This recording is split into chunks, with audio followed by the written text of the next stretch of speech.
Les forces russes font pression sur cette zone de résistance obstinée à Mariupol. La capacité de l'Ukraine à enliser la Russie y a été démontrée. Un siège depuis les premiers jours de la guerre a détruit une grande partie de la ville, mais n'a pas encore abouti à une victoire russe. Le port sur la mer d'Azov a été le théâtre de certaines des souffrances les plus dramatiques du conflit. Les troupes ukrainiennes affirment que l'armée russe a largué de lourdes bombes pour détruire ce qui reste d'une usine sidérurgique et frapper un hôpital où se trouvaient des centaines de personnes. Ces affirmations ne peuvent pas être confirmées indépendamment. Cette usine est considérée comme étant le dernier bastion des troupes ukrainiennes défendant Mariupol.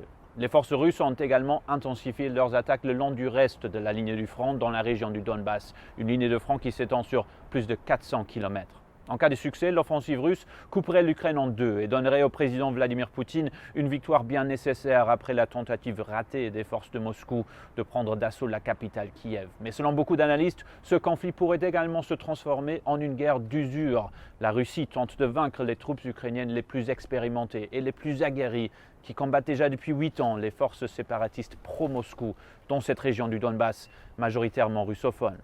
Philip Crowther pour VOA Créole, à Lviv, en Ukraine.